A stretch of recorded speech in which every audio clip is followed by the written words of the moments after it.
Hello, viewers and listeners. Welcome to the Leadership Advancement Mentorship Podcast, a podcast that is uniquely designed to help emerging leaders to understand the development process of great leaders and how effectiveness of leadership has been attributed to a product of an effective mentorship. With me on this podcast today, it's someone that has played that role in my life, and Miss Elizabeth Mccormick. I would like her to introduce herself, because if I start talking about Miss Elizabeth, that will be the only thing I talk about in this podcast. Oh my goodness. Hello. So let's see. Let's do it. Let's do the quick version, right? So Yes. we'll start now and work backwards. Now, just name one of the top 30 motivational speakers in the world. Faculty for the Maxwell leadership team, including members like Mike here, right? So I'm so fortunate and thrilled to teach speaking and how to market yourself as a speaker in that program. Also president of the National Speakers Association of North Texas, because I don't like to sleep. And then plus have a busy speaking business myself. So I am on the road doing around 100 to 120 speaking engagements virtually and on site a year.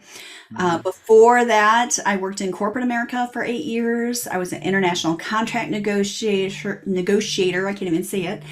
Leader, manager in manufacturing and warehouse environments. Prior to that, I did almost 8 years in the military. I've been speaking more than 8, so I broke that 8-year streak there. But before that, I did 8 years in the military as a Black Hawk pilot, and was actually mathematically, we've calculated that I was one of the first 100 women to fly the Black Hawk for the U.S. Army. Wow. That's awesome. A couple things. Yeah, that's it. I was real with people. I told them, if I'm the one that will do the introduction, you're so kind. It will take me the whole length of this time, because when you see a woman of many hats, but with one big hat, and she, it's someone that has really touched so many lives. And I want to tell you something. Miss Elizabeth has really made a beautiful contribution to my life, and this is practical. It's a week-to-week mentorship, and why she's so special is this: she's as highly demanding as she is. That humility really stood out. She has ears for everyone in the room, and that's the thing that really stood out to me. And so, Miss Elizabeth, I'm going to start with this question: what is the greatest lesson you've ever learned in your life? Oh, ever learned? Yes, ma'am.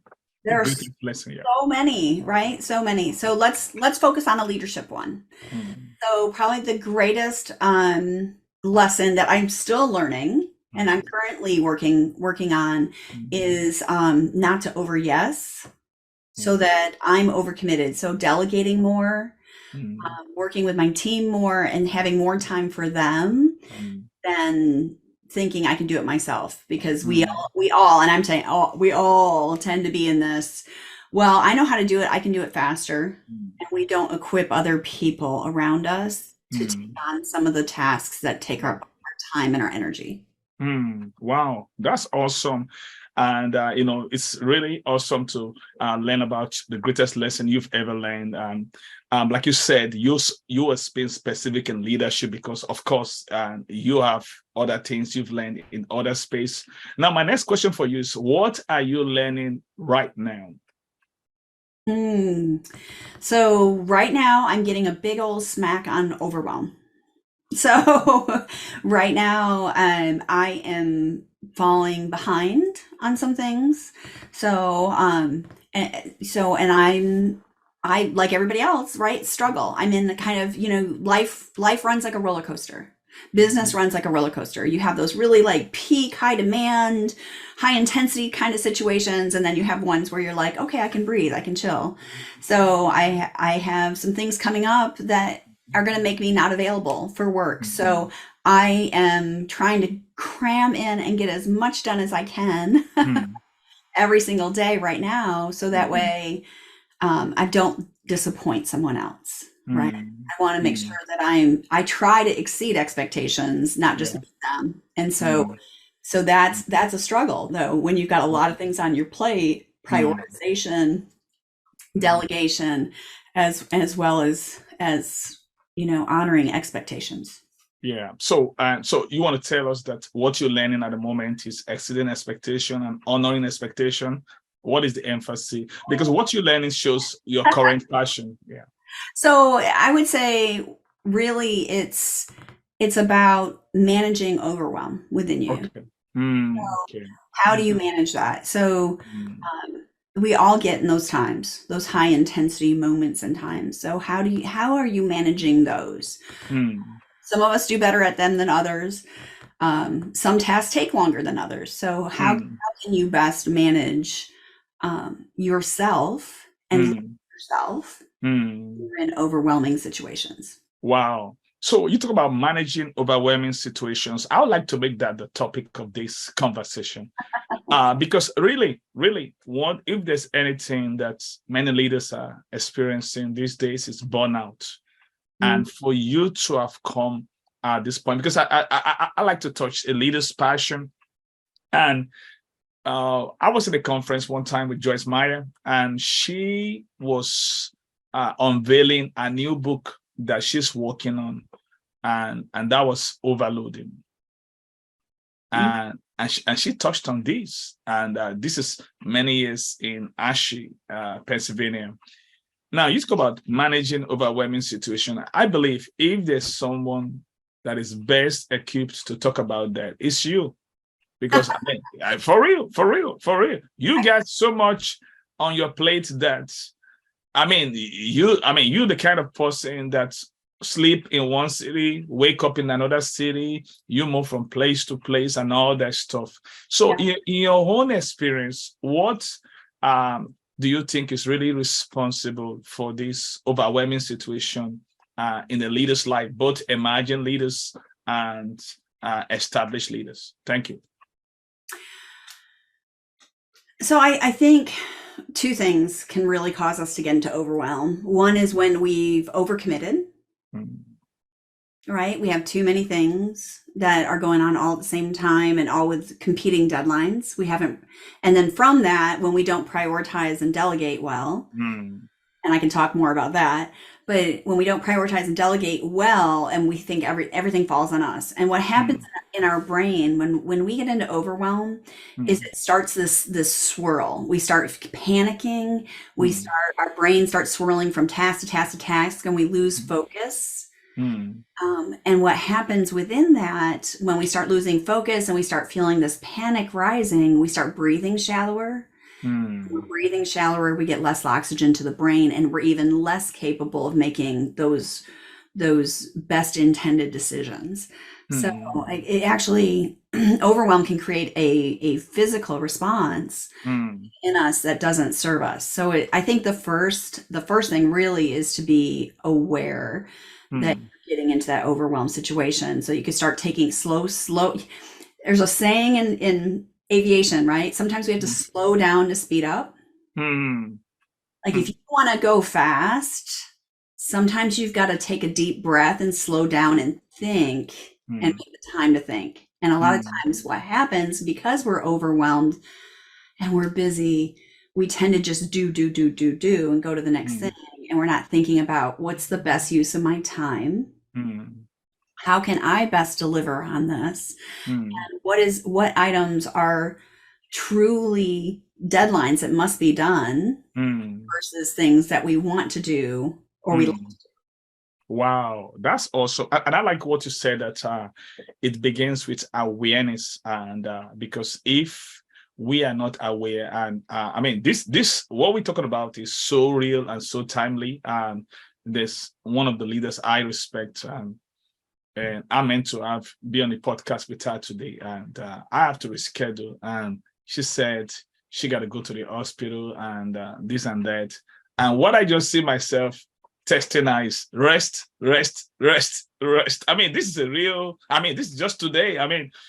She was still confirming the podcast today. I said, yes, we are okay. And then the next thing I received is a text message that she's unavailable today. So how do you think when a leader became aware, what should be the steps to take to really manage this overwhelming situation? What are the practical steps that has helped you personally? Like I said, I'm putting as a physician, I'm putting my pulse on my finger on your pulse, because that's a passion, and this is what you're learning. And I believe many people can be helped out of this situation, because there have been many leaders that they've lived short because they didn't really pay attention to this. I remember a real practical situation of a leader that he didn't slow down and he became sick, and they told him that, listen, he went to the Great Mayo Clinic. This is a true story. And they told him, this man is a preacher. I mean, I don't want to mention his name. It's very popular. Everybody knows him.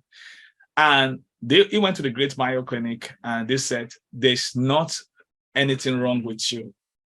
But what we observe is, I mean, you've not been resting for a long time, that you need to cancel all your schedule and give your body the rest that it was tough, but he has to choose between life and death, so that will put him out of the public eye. And that's what many leaders, they don't want to take that whole, I mean, what about my schedule and all that?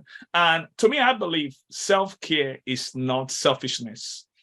It is mindfulness, because if we don't have self-care, we can do proper managing of this overwhelming situation. So what are the practical steps that you can recommend for leaders that are listening to us now, that, I mean, it's like, it's a matter of time for those that are yet to experience it. I mean, I've experienced this situation before, and I know what it looks like, so and when I got to that point for real, and I told myself, there are two ways to manage my body, and either do it physiologically or pharmacologically, so, but, that was from a physician standpoint. But tell us from your own standpoint, what is the best and ways to really manage overwhelming situation? Thank you. So I think the first thing is to say, whoa, I'm getting into overwhelm. I've got too much going on. I'm having a hard time making decisions. I'm not breathing deeply and mindfully, right? So I'm not doing things with intention. I'm doing things kind of knee-jerk and reactionary, right? And the best leaders are proactive leaders. Yes. So how do you get into that proactive state? So this is a leadership workshop I teach as well. So there's a couple different things. So there's actually, how can you be a more proactive leader? So ask me that later. And then the how do you get out of overwhelm is the first thing, because when you're in overwhelm, you tend to be reactionary, not proactive. So the first thing is, and it's kind of counterintuitive, but it's that slow down to speed up, is stop, breathe, take a couple really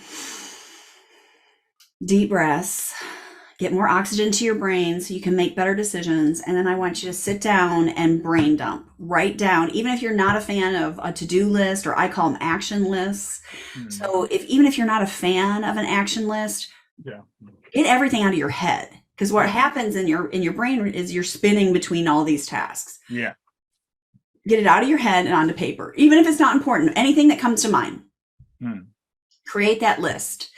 And then once you have that list, I want you to look at it differently, because typically what we do is we say, oh, this is the most important. Maybe. But what I want you to do is first look at the list for delegation. Like what on this list does not need your hands and your brain? What on this list could you delegate to someone else?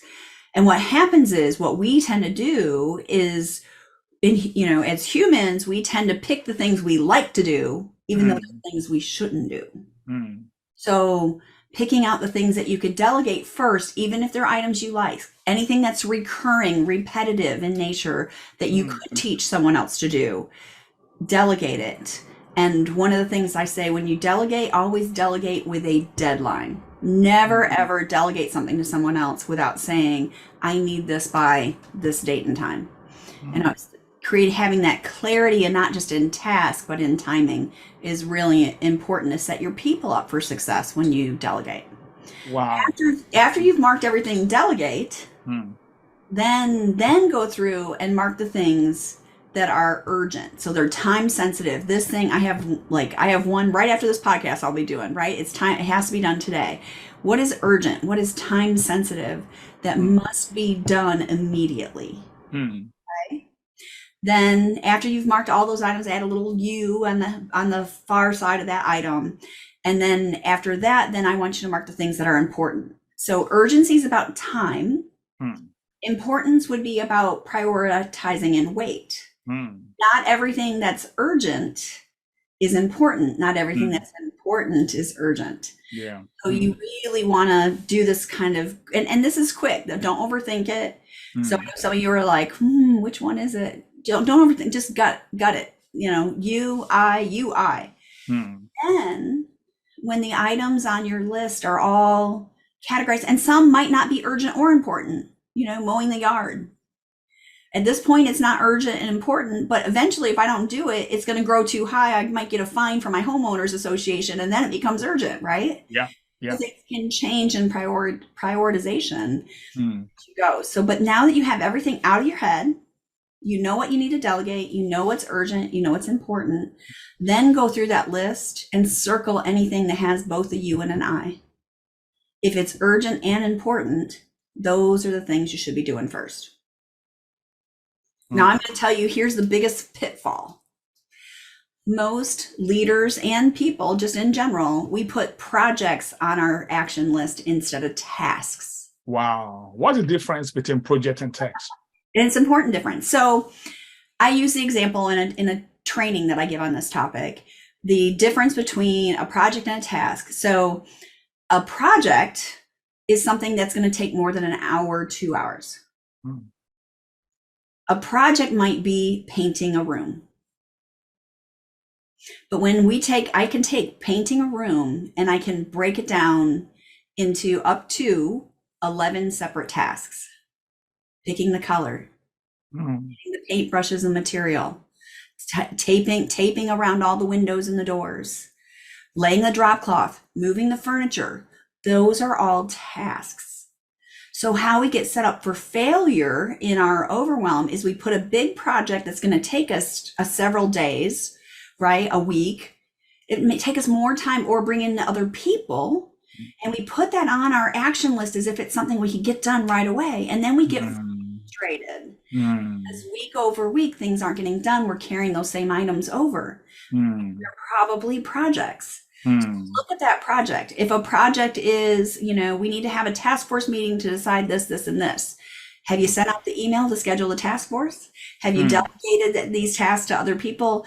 How can you break complex projects into single, simple tasks that are accomplishable? There's actually a study out there. There's a study out there that says crossing items off they call it a to-do list. Again, I use action list because it's more participatory, right? Action. It's not procrastinating is a to-do. It's taking action on things now. So when I have that action list, there's this scientific study out there that says when you complete items off your action list, it releases endorphins similar to having sex. Now, I have to tell you, I don't know who did that study. But just so you know, there is someone actually studied and quantified that. But it does. We thrive on a sense of accomplishment, right? Yeah. We're discouraged when we have things on that action list that aren't getting done, that are moving into next week and the next week and the next week, and then we get discouraged and then we start talking bad about ourselves. Oh, I'm so stupid. Why did I do this? I messed this up. I missed this deadline. I didn't take care of this. And we start berating ourselves internally. It actually diminishes our confidence and our personal power. And so overwhelm, right? whole downward spiral into depression even, Wow. because we don't feel effective Mm. doing. So simple tasks. Mm. Challenge everybody listening to look at your action list instead of a to-do list and look at it in a different way. Mm. Look at it. How many items do you have on your action list? And so take those items, and I want you to put a big box around those items and put a P next to it. And then to go to a different piece of paper and start thinking through all the different tasks that are required Mm. for that project. So even a podcast Yes. is a project, not a Yeah. task. Yeah. Because the recording is only one piece. Yeah. You're right. You're Right? talking to the choir. Right? You've got the show notes, you've got the Yeah. summary, you've got the Yeah. promotion, you've got the, Mm. right? You've got all these different pieces Yes. in advance. It's probably like 5 or 6 separate tasks. I mean, it's a lot. It's more than that. Yeah. It's a whole piece to the puzzle. Right? But what do most people do? Mm. Podcast Mm. on your to-do list. It's not one thing. Yeah, it's more than that. It's all these things, but they all take time. So Yeah. anything that takes time Mm. could be, right? I don't like to say should, but could be an individual item on your action list. And Yeah. the other thing I'm big on is scheduling time on the calendar, right? I live and breathe by the calendar, but the other piece of that is don't overschedule yourself too much, especially as a leader. If you're overscheduling every minute of your day, you don't have time for your people when they need you. Wow. That's awesome. Wow, that's awesome. Whole little training I take. Yeah, actually, listen, you know what? I mean, we already pull in some stuff, but one thing I'll be really much sensitive about is this question that you said I should ask. So how can a leader become more proactive? Because as I'm listening to you, you know what I'm thinking about? I'm thinking about Stephen Covey in the 7 Habits of Highly Effective People. This is, I mean, he talks about this. So this is he does talk about exactly. So as I was listening to you, you were just reminding me, but you took it to another level in making it so contextual and very practical. That's something I like about you. You are big on the making something plain. It's just like my own mannerism of simplistic learning, and that was the thing about it. So and it's beautiful the way you were able to contrast the difference between project and task, because a lot of people, they just put project on their bucket list and they couldn't check it because the project is not over yet. Because you can check a task, but you can check no project because the project is huge. It's a huge part. Well, you can check it off when every single task is complete. Yeah, but not the project, because the project has multiple pieces to it. So I think with this, people can now really have an understanding that, wow, so what that I need to check is the task, not the project itself. Because the project is like you're talking about, like killing a big deer, and now you're trying to break into piece and bits. But the main thing right there is, so when we know that what we need to really be most watching out for is the task, it allows us to do these things in bits and pieces. And the truth is this: when we get that clarity, we freed from that guilt of not uncompleted project, because we know that the project is many tasks to it. So we can celebrate the small wins that we experience. And like Chris obviously even talked about it today, he talked about celebrating the effort and not the outcome. Yeah, because a lot of times, because the project, it requires much time for the outcome to manifest, and people are discouraged, not knowing that you making effort every task that you accomplish. So the question is, how can we become more proactive as a leader? Because you are either reactive or proactive. So how can we become more proactive, especially in these days and time where a lot of people, and what you're saying is true, because I listened to James Clear today and on an interview, and he was talking about one of the challenges that he has when he was starting up is he was quick to say yes to everything that is coming his way, but now he's much more, very cautious about saying yes. I would say discernment is a good word. Yeah, yeah. Is be more discerning of your time and what you commit to. Mm. And I think discernment is learned. It's learned through experience. Discernment you're not born with discernment. Yeah. It requires you to kind of evaluate, right? And evaluate your time and evaluate it. So discernment is so the key. So what you're saying is that discernment is vital key to be more proactive. I think it's not in my model. I'm gonna walk you through, but it is. I think it's important. I think intentionality and discernment are really important to know, because you have to know. I saw this during the pandemic, right? So at the beginning of the pandemic, the ones that were proactive leaders were out there talking to their people, out there on social media, and even if they didn't have the right answers, they were trying to be present and communicate, right? And have you noticed there were some companies you never heard a word from? Yeah. They got really quiet because they didn't know what to do, and they didn't know. And so those were the ones that were waiting to react. Let's see how this goes before we do anything else. Yeah. Wow. The thing is, when people see, that's like hiding. You're hiding in plain sight. And your organization and your people and your customers and your followers, they want to follow. So I think people are more forgiving of someone who tries something and then later says, whoa, went the wrong way there. Really sorry. We're now going to go this other direction. Than someone who just doesn't do anything. Yeah. Because people are looking for, not just for perfection, people are looking for a real leader that is authentic. Yeah. That's wow. That was awesome. Risks. They take risks. They're calculated risks. Yeah. So I've got a little 6-step framework around being a proactive leader. Do you want to hear it? Sure. We want to get that. Yes.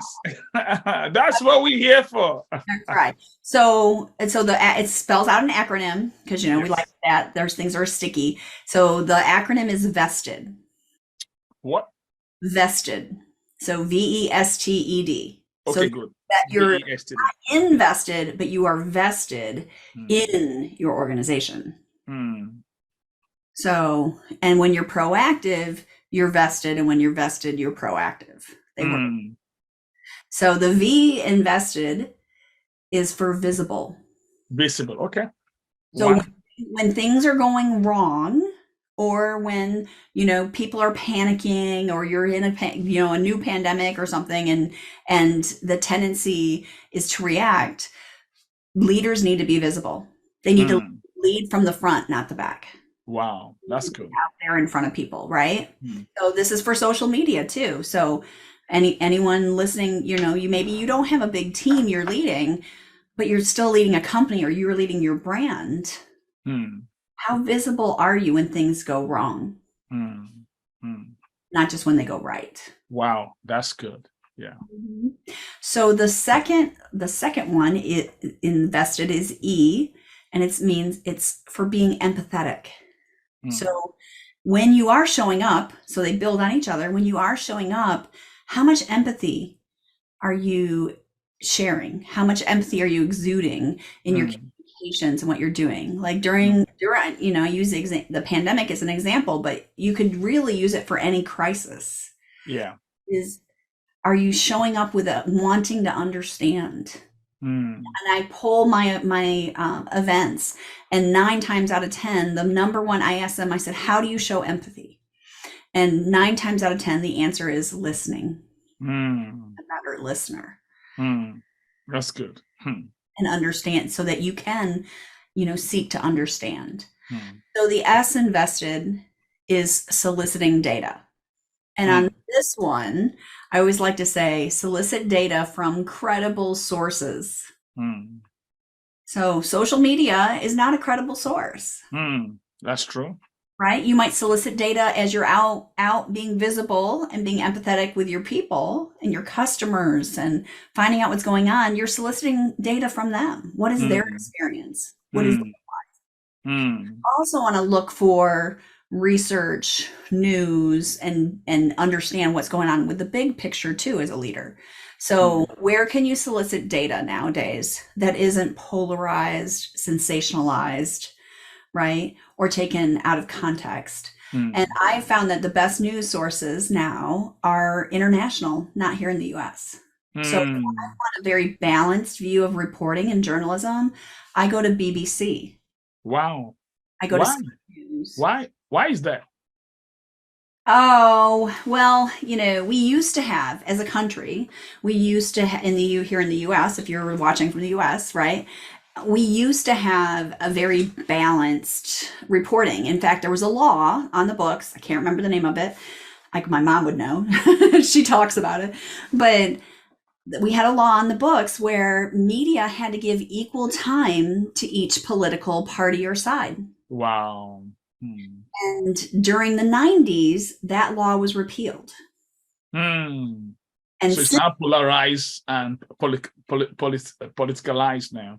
Right. And then add in, well, how many TV stations did there used to be? 3, maybe 4, right? Yeah, major one, ABC, NBC, Yes. Maybe CBS. Right? Public broadcast. Yeah. How many news stations, just news stations, exist right now with cable? Oh, I mean, you can count it. Yeah. Right. So now there's so many, plus the big 3, 4, right? And Yes. Fox and 5 maybe. But in addition to those, you have the cable networks that all have news, and they all want one thing. What do they want? Attention. They want to get audience. Yes. Yeah. They want to capture the audience. Yeah. How do you capture more the audience? ratings? They want to get ratings. They want to get the ads and all that. Which gives them advertising, which gives them, right? Yeah. So they're in business. So how do they get more viewers? And then by giving them what they want to hear so that they can get more reviews. Not like, I much prefer like an Oprah type warm fuzzy feature, but what do most people tune into? Oh my gosh, I need to know what happens with that train derailment. Yeah. It's sensationalized. It's not done in a factual way. It's all done for ratings and sensationalism. Wow. So I get the motive is being abused. Yeah. So I get my news from international, Al Jazeera, BBC, Sky News too is good. Yeah. Sky News, from those news networks, as well as international sources of newspapers and online and things like that. Wow. Now here's the other thing. If I can't, or I'm not getting, like, something going on is not in those outlets, because those are global views. Global news, yes. Yeah. So what I'm going to do is I'm going to come over here. I might get it from local, but I'm always going to watch both broadcasts. Because I will tell you, most likely the truth is somewhere in the middle. Yes. Yeah.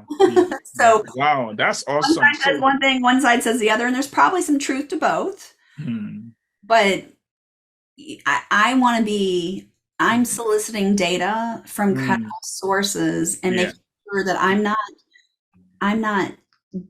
as a leader giving information out that's incorrect. That is not correct. Yeah, that hurts your credibility as a leader. Yeah. So we got visible, empathetic, soliciting data. So what's the T? The T is to think strategically. Wow. And so can you think more strategic when you've got the data, when you've listened to people, when you've been out with people? Correct. Yes, you can. Strategy doesn't come in a silo. Strategy doesn't come hiding at home, right? Or in your office.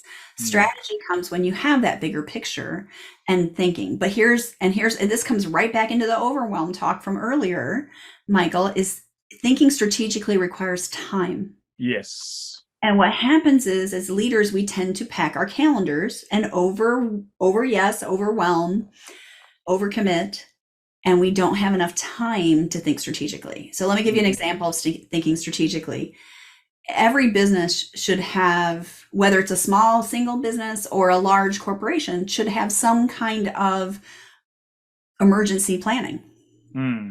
If a pandemic happens, which I can assure you, probably only the hospitals had a strategic plan about a pandemic, shelter in place, right? So businesses now from the pandemic should be making sure, okay, this worked, this didn't work. They should do an analysis on what they did and didn't do and what worked and what didn't, and creating that a business plan or a PR plan or of what you do. Because when you think strategically and make plans, we're coming into that with the next letter, and make those plans. What happens is when you're in crisis and when emotions are high, you make better decisions. Yeah, because you have clarity of what to do. So there's no doubt about that. Well, the decisions aren't clouded by emotion. Wow. So, which brings me to the E. The E is making effective decisions. Wow. Okay. That was good. Yeah. Okay. See how they're all building? Yeah. Step by step. Yeah. So because the decision made in emotion isn't really always a good decision. No. It's clouded, compromised. Yeah, compromise is right. So we tend to make decisions that aren't always in the best framework. So it's best to have plans made in advance, but then you're just implementing, taking the emotion out of that. Wow, that's good. Yeah, that's so beautiful. So what's the D? The last one, D, I already said it earlier, is delegate. Okay. Productively with a deadline. So in fact, I would even say you don't even productively, if you delegate with a deadline, it's productive, right? But making sure that you're delegating and communicating the deadline. Wow, that was awesome. I wish we got more time. That's one of my workshops. There's two more questions I need to ask because listen, we're going to get you back. I promise you. I know you're busy. This is such a really great podcast. I mean, I've not done anything like this before. Wait until you see the new book I'm working on. Wow. What is that? Tell us, what is your new book that you're working on? So my new book is all about motivation, how to find it, how to keep it, and how to instill it in others. Wow. How to find it, how to keep it, and how to instill it in others. Wow. Man, I'm looking forward. In fact, we'll bring you specially before you release the book so that you can talk about the book. We're going to have a special session for that. It will come out in November. November. Okay. We're going to schedule you like sometime like October so that we can get a feel of it. Yeah. That's awesome. Now, my question for you, as I'm listening to you, I'm listening to someone that has taken time to develop him or herself. Yeah. So these two questions quick before we close up. When did you realize, when did you become aware of your leadership potential? And at what point did you begin to pay the price of development? I'll ask this question all in a pack so that we can wrap up on record time. And number 3, what role has mentorship played in you become an effective leader? So my first question is, at what point did you become aware of this leadership potential inside of you? Because I've heard some of your story before, and some things you do. I mean, the audience have not heard that, so I want to be like the audience so that they won't miss anything. Number 2, what was the price for you? What does it look like? Let me answer the questions. Yeah, I'll put it together for you. Yeah, go ahead. Yeah. So, when did I become aware? Yes. Of being a leader? Yeah. You know what helped me kind of come out of my shell as a leader? What most people don't know about me is I grew up really shy, like horribly, painfully, awkwardly shy, and so I really didn't come out of my shell until college, and really through athletics. So I started a little bit in high school, kind of working with other people and teams and everything for playing basketball. I went to a really small school, basketball, volleyball, softball, and track. So really small school, graduating class of 51, two were adult ed. And so I, with that small school experience, there were lots of opportunities to lead, but I wouldn't say that I really felt it or owned it or it felt natural to me until in college. And then I noticed that I could get things done. I was effective. I could get things done, and I connected with people, and I tapped into other people's motivation where they wanted to be on my team and help me with things. So like I started in college, I played college volleyball. I also started an honor society, like brand new. We didn't have an academic honor society on campus. Like I researched them, found one, brought one in, and that's still there today. So, Wow. things like that happened because I saw a need. And that's one of the things I say in one of my speeches is that when you see a need, like look for opportunities where there's a need, and then try to fill those needs instead of forcing yourself into an forcing yourself to lead where someone already is. So look for opportunities where your skills fit. That's awesome. All Then right. and the price you're talking about, when did you start paying the price for development? Leadership takes time. Yeah. And I think for some people, like you look at it and you're like, oh, they make it's easy. It's not easy. Leadership takes time in thinking, time in strategy. It takes time to connect with people. And leadership is intentional and takes an effort. I think most people take for granted. So I get told a lot, especially right now, I'm leading my professional association, NSA, National Speakers Association for North Texas, and I'm the president. And most people, at least my board goes, do you ever sleep? So because I sometimes will send them an email. I usually schedule it so they don't see how late I'm up, but sometimes I'm up till 2 or 3 in the morning working on things, or I need to send out this communication. And sometimes I forget to schedule it. But to me, people are important and people matter. My audiences I speak to matter. And to me, yes, self-care, absolutely, right? Yeah. It also sometimes means to sacrifice Yes. short term for the long term. Wow. That's awesome. And sometimes for me that might be sleep, right? Or I'll sleep I'm a big nap fan, so I sleep when I can. I think that's something the military trained in me. Wow. Sleep when you can. So that's awesome. Yeah. Now the last question for you today is, who are the people that have mentored you to be effective in your leadership, and what has been what can you tell people? Because at times some people think they don't need no mentor, and I'm not one of those. Because Ben Johnson said, he that is taught of himself has a fool for a mentor. I'm not a fool. You're one of my mentors. So who are the people that have poured into your life, and how? And I want to encourage people why they need mentorship. So I've had periods of my life with mentors, and I've had periods of my life without mentors for different reasons. My first initial mentors who taught, aren't what we think of when we think of a mentor, but my parents. I learned so much from my parents growing up. My parents were divorced. At a time it wasn't popular to be divorced. And my dad worked in construction. So I saw the hard labor construction, and he had me working on construction sites, even though I was a girl. I wasn't treated any differently. And that helped me when I joined the military and started flying and doing things alongside the men, right? Is how can you fit in and get along as a woman in a male dominated industry or that. I learned that from dad. I learned from my mom, who worked a full-time job and went to school part-time.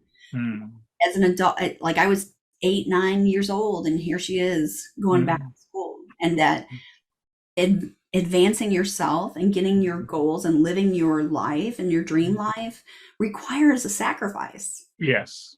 You can't, maybe not your whole life, but sometimes we have to do things short term for that long term. And then in the military, I will tell you, I did not have mentors. That was the time I probably felt the most alone. Everyone was, the other women pilots, there weren't very many. We're talking out of 200 to 250 pilots, one woman. and they weren't really reaching a hand down to help those that came behind. Everybody was kind of in survival mode. I learned a lot from that.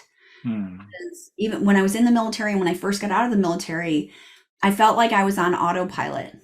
I was in survival mode. I wasn't aware of myself or much else other than doing the work and taking care of my daughter at the time and being a mom.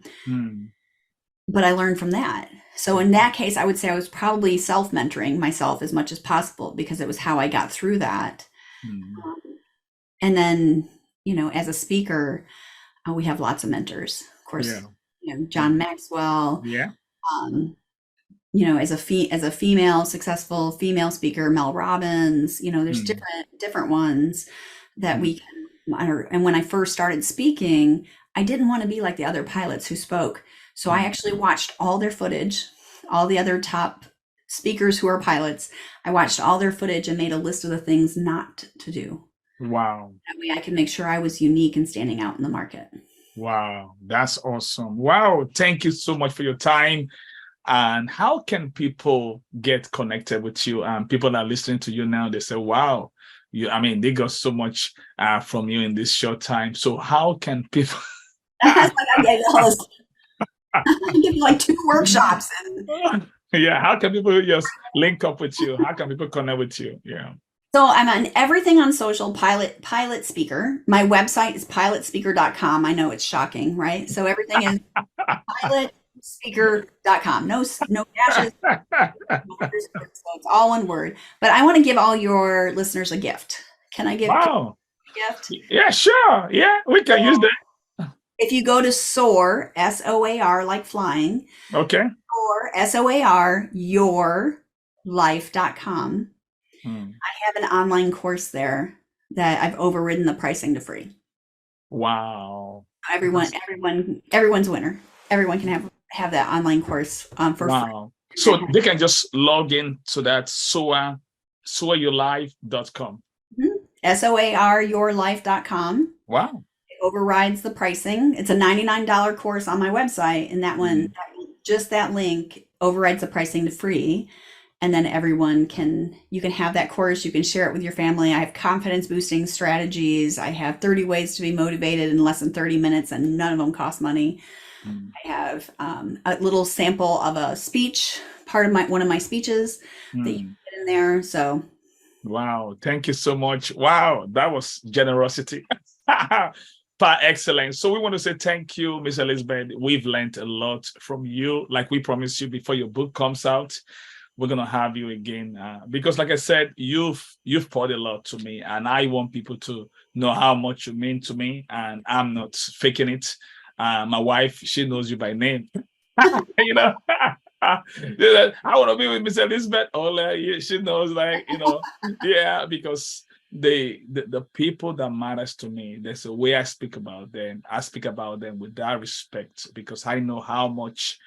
And like what John Maxwell taught us, he said, value your mentors.